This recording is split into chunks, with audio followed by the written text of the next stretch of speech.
Bonjour, ici Prof Christine pour une stratégie de lecture qui s'intitule Ça clique, ça cloche.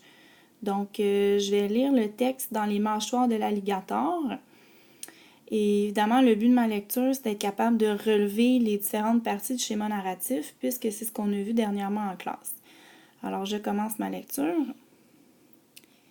Équipé de son masque de plongée, Michael Morgret, 12 ans, scrutait le fond de l'étang derrière la maison.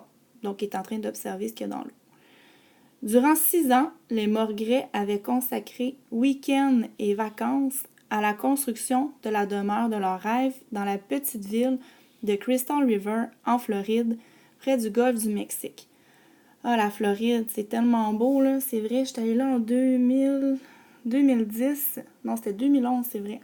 J'étais là en 2011 quand mon petit garçon il avait juste 9 mois. Mais moi, c'est vrai, c'était pas à Crystal River, c'était à Madeira Beach que j'étais allée. Mais c'était tellement beau, là, faudrait que j'y retourne bientôt.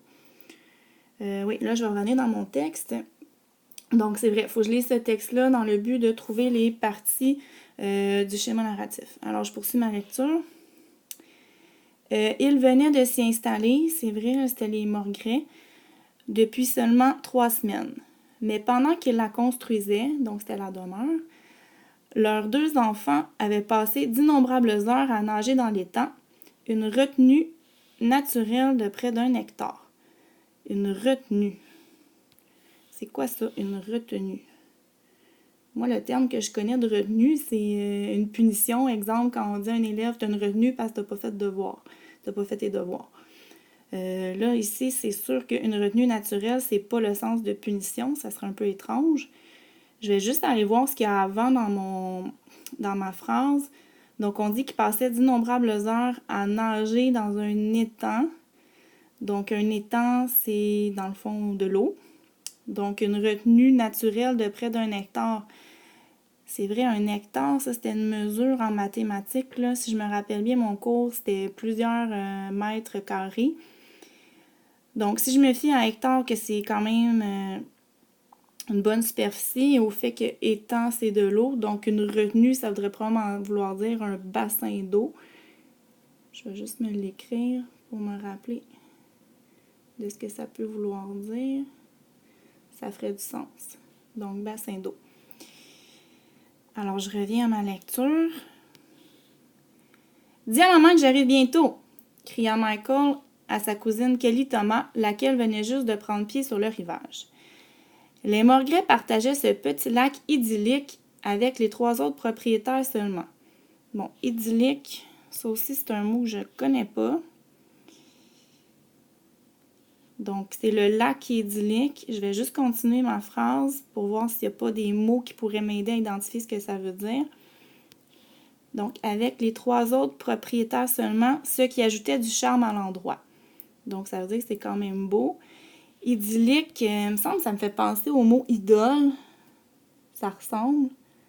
Donc, un idole ou une idole, c'est quelqu'un que j'admire, que je trouve parfait. Donc, ça veut dire que ce petit lac-là, mais il est parfait pour eux. Donc, il est idéal. Alors, ça doit vouloir dire ça. Donc, idéal. Parfait. Alors, je vais continuer ma lecture. Donc, ce petit lac idéal avec les 3 autres propriétaires seulement. Ce qui ajoutait du charme au charme de l'endroit. Juste en face de chez eux vivait la famille du docteur José Fernandez, un gynécologue. En cette douce soirée du 24 septembre 1986, donc c'est mon indice de temps, le médecin contemplait le crépuscule par la grande baie vitrée donnant sur l'étang. Donc le soleil est probablement en train de se coucher. Il aperçut Michael et sa cousine Jill, 11 ans, la sœur de Kelly, elle aussi occupée à faire de la plongée.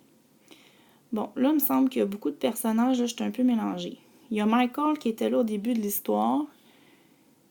Donc, il y a Michael, il y a sa cousine Jill. Je vais juste aller voir. Donc, là, ici, je suis un peu mélangée. Je vais mettre un point d'interrogation. Je vais aller voir à quel endroit. Il était question aussi de Kelly un peu plus haut. Je vais juste aller voir en haut pour être sûre que j'ai bien compris là, les différents personnages. Donc, Michael, c'était celui qui scrutait le fond de l'océan, donc il était en train de faire de la plongée. On avait aussi sa cousine Kelly, mais c'est ça, je pensais qu'il faisait de la plongée avec elle, mais non, on dit laquelle venait juste de prendre pied sur le rivage. Donc, elle est sur le bord de l'eau. Elle n'est pas en train de faire de la plongée. Elle est sur le bord. Et là, ici, on me dit que sa cousine Jill, c'est la sœur de Kelly. Bon, donc il y a 3 enfants dans l'histoire. Et elle a fait de la plongée avec lui. OK.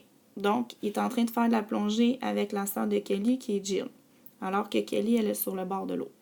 Là, c'est plus clair. J'ai compris. Je vais continuer. Donc, un mouvement dans l'eau, à une 50aine de mètres des enfants, attira tout à coup son regard. Silencieux, un énorme alligator se dirigeait comme une flèche vers les 2 jeunes baigneurs. Ah ben là, c'est clair qu'il y a quelque chose qui dérange, donc ça doit être mon élément déclencheur.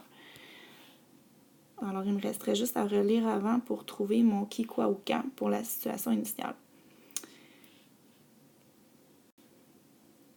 Donc, c'était prof